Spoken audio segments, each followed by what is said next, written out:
It's a great pleasure to welcome to What's Next Amantha Naidoo, who's the Managing Executive at NTT DATA South Africa. Amantha, wonderful to have you with us and congratulations on your role. Thank you, Aki. It's a pleasure to be on the show, and it's happy to have joined NTT Data over the last 7 months. Well, listen, it's wonderful.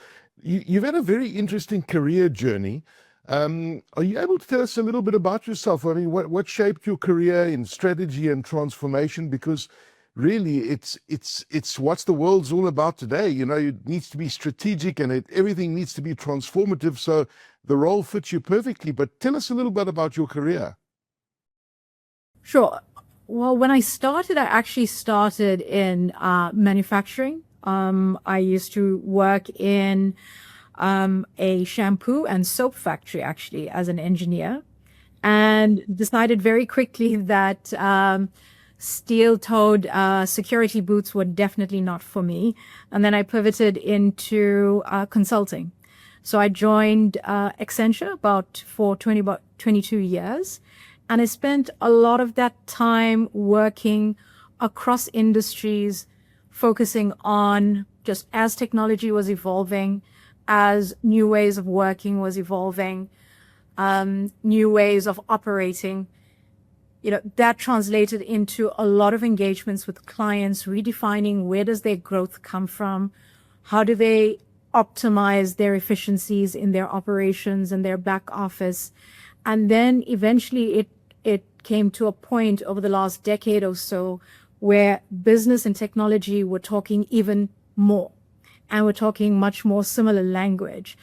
And I spent a lot of that time in the biz tech transformation, especially within banking. So in that time, it was primarily focused on, how do we bring business and technology closer? How do we transform the insides of the organization to differentiate on the outside? And through that, spent a lot of time trying to figure out what is the secret sauce of transformation. And what I found was, a large part of what makes a transformation successful is the ability for leaders to make decisions quickly, to have a very clear purpose and direction that everyone is galvanized around. And the third, which is the last and most important one, is the collaboration and the culture transformation required behind it, which led me, to where I spent the last year before joining NTT. I joined Cambridge University to get into executive coaching, because I did believe that culture transformation is such an ingredient point of transformation that I wanted to actually understand the behavioral science behind culture and individuals and what that could bring to corporates. How fascinating. Yeah, at the end of the day, it all centers around the people. And I mean, this, transformation and strategy is not just one specific thing. It's a whole lot of things. It's like a recipe for a great cake, I say to people. Maybe you differ on that, but it sounds like it's got different pieces that all need to be done properly. And you've certainly had a very interesting past. Now, Dimension Data, now NTT Data, has clearly gone through a lot of change in the recent years. And it's on a significant transformation journey. I'm reading about this every day. Now, with your background, that experience will no doubt serve you well here. But please tell me, what made you choose NTT Data at this point in your career? How did that all come about? So I think it was all about timing, Aki, and timing is everything, I guess, as we say. And it's centered around my wanting to get out of the sidelines of transformation as a consultant into leading the change and transformation with an organization. And that readiness translated into, when NTT Data opportunity came along, it was, as you said, it is in a chapter of transformation globally as a technology services provider. That was one. The second one is, we're in an unprecedented time of change, whether we look at it from a technology perspective or market perspective. That change is just creating a lot more transformation in everyone's lives, in everyone's industries. And the third one is more around my personal purpose, around what change can I make in an organization for real societal impact, especially on the back of education. So when I looked at these three things and being ready to step out of the sidelines, it all culminated quite nicely in the NTT value proposition, especially from societal impact to transformation on the inside, to also transformation on the outside in terms of what we offer our clients in this ever-evolving landscape. So timing was everything for me. So we can't have this conversation these days without mentioning AI, and I'm sure that AI is really a critical part and pivotal to your role. And I'm keen to get your perspective on your thoughts on AI. And there's different schools of thoughts about AI. Some are saying that it's overhyped. I think that any business that's not looking at AI as part of its strategy and reevaluating where it is and using AI effectively is really not going to survive. So is it overhyped, and is it just automation on steroids? Some believe it will fundamentally change the global economy. I believe that. What's your view on AI and specifically its impact within South Africa? So is it overhyped? Absolutely not. In itself, it is revolutionary. We can see it in terms of the pace in which it is evolving, both within the generative AI side as well as the agentic AI as of 2025. So the pace that it's evolving gives, in its very nature, it gives that revolutionary type of feel to it. And the way in which we're seeing it is that revolution can happen at all levels. It can happen as an individual, as a learner, as a professional. We can see it happening in changing the very fabric of certain industries and net new industries being focused on, like GPUs, for example, and infrastructure and data centers. We can see it being revolutionary in terms of ways of working and workforce efficiency. That being said, I think there's different schools of thought at the moment based on experience in industry. And that focus or that experience has been primarily on pilot fatigue. I think there's been a lot of experimentation over the last 2 years, especially in the generative AI side of things and AI automation, and not necessarily seeing the real scaled ROI on it. And that fatigue is somewhat translating into different schools of thought. But if you narrow it down and say, how do we step out from pilot mode into real impact across industries and across an organization, it comes down to people and leadership. So the maturity of leadership to navigate the unknown, and how do we support them in that, and the readiness of the workforce to adapt it. Because with everything coming at a workforce from an AI perspective, people are afraid, they're anxious around what does this mean for me in my job and job security. And we do need the workforce to be adaptive and to understand that it is more as an amplifier than a reducer to them in their capacity as employees. So I think that's the one challenge that we need to move past. The second part is AI is only as good as your foundational technology. And that comes down to how ready is your data architecture and the quality of your data. And the second one is how ready is your infrastructure to enable the application of the AI in your processes. And I guess the last one is, we've been looking at AI as a point technology solution. But AI, for its real value impact, has to be looked at in itself in an end-to-end value chain side of things.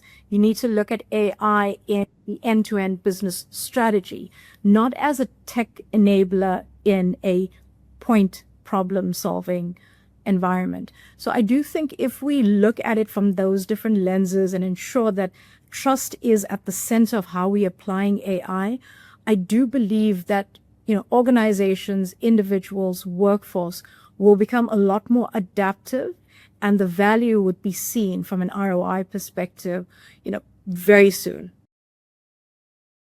So, in that light, and you look at the backdrop of what we've been talking about, what sets NTT Data apart in this very competitive space? NTT Data in itself is one of the only global players that plays across what we call a full stack technology provider. And what we mean by that is, to be a differentiator for AI specifically, we would need to have future fit infrastructure in terms of networks and data centers. That's a core part of our portfolio. You need to have deep technology domain industry expertise, because that's what's going to really differentiate us in a skills arbitrage environment that we operate in, rather than a cost one. And the last one is the ability to manage the applications and the services and the agents that go with it. So having that end-to-end portfolio does differentiate us in the market. And the second one is to get us out from pilot mode into more end-to-end scaled mode.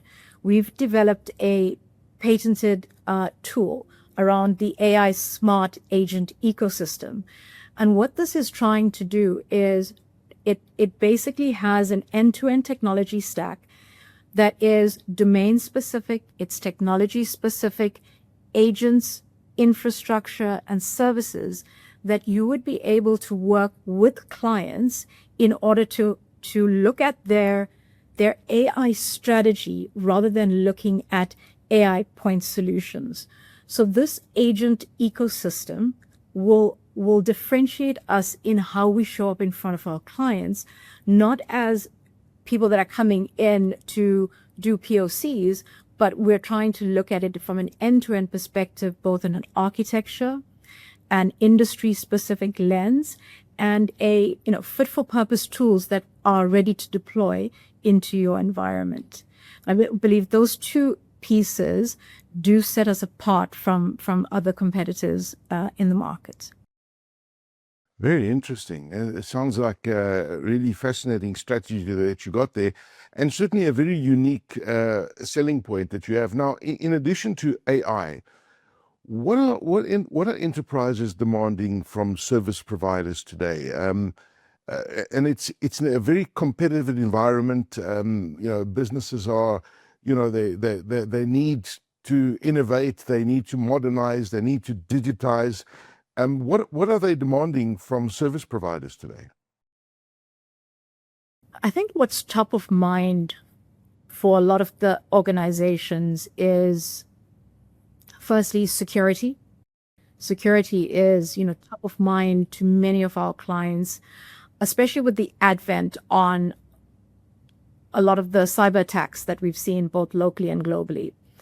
The second one is, how do we future fit our organization for the revolution that's coming, both from a core modernization side of things, data readiness, having ethical governance in place. So that is pretty much quite a lot of the trends that we are seeing in our conversations with clients. But what they're asking for is also understand our industry, understand our problems before positioning, pointed solutions and products. So very much being very advisory led in engagements with clients to ensure that, before we go to solution mode, we've properly understood their problems from both a domain perspective and an industry side of things. And all of that has to be in context of the pace to value and the cost to get to that value needs to be in balance. And that is, I guess, where the value proposition comes in when we're engaging with our clients. Okay. And Amantha, you've obviously got your own thoughts on NTT Data, but I guess the structure stays the same in terms of the strategy and what you deliver to your customers and the excellence that you guys have been delivering, all these decades. What's next for NTT Data in South Africa? What have you got planned? What's your focus? Where are you strategically? Can you let us into your mind and share those thoughts? So I think firstly, Aki, if we look at NTT Data in South Africa specifically, with its rich history, both in South Africa and then being part of the NTT Data Inc. family since 2010, we have a very balanced portfolio across those end-to-end services. So we've got capabilities that are quite strong already that we can galvanize towards what our clients are looking for in the market. What we're anchored around is, one is the advent of agentic AI, especially agentic AI, is one that is a definite need to be first move advantage from an industry perspective, and what is the role that we will play in that environment. The second one, as I mentioned, if we look at it from a security perspective, cybersecurity and AI and the evolution of tech goes hand in hand. So we're very much focused on cybersecurity all the way across the stack, from infrastructure up to identity and access management. And the third one is, being a very consumer-based nation, we do believe that we need to be focused on how are we bringing humanity as well as technology, the human-machine equation, in how industries engage with their customers. We've been talking about the age of omnichannel for decades now, but the true nature of, especially with the advent of AI, how do we ensure the humaneness still remains when we're engaging with a consumer-based nation like South Africa? And ultimately, one of the things that I had mentioned to your first question is the personal purpose of societal impact is very much front and center of NTT Data in South Africa's history. And that is especially some of the programs that we've got running focused on education, the quality of education for learners, and the economic uplift with job creation through that. So that is very much a focus for us in the country as to what is our role that we play as a corporate for societal impact in the country. And that remains to a large extent a large focus for us as we go forward. Fascinating stuff. Amantha, once again, congratulations. And, you really, it's a fantastic role you're in. And I'm looking forward to catching up with you soon to look at the last, few months of 2026 and catch up again on where NTT Data is. But we're certainly living in really, really exciting times. So thank you very much for your time. Amantha Naidoo, Managing Executive at NTT Data South Africa. Amantha, thank you. Thanks, Aki, for having us.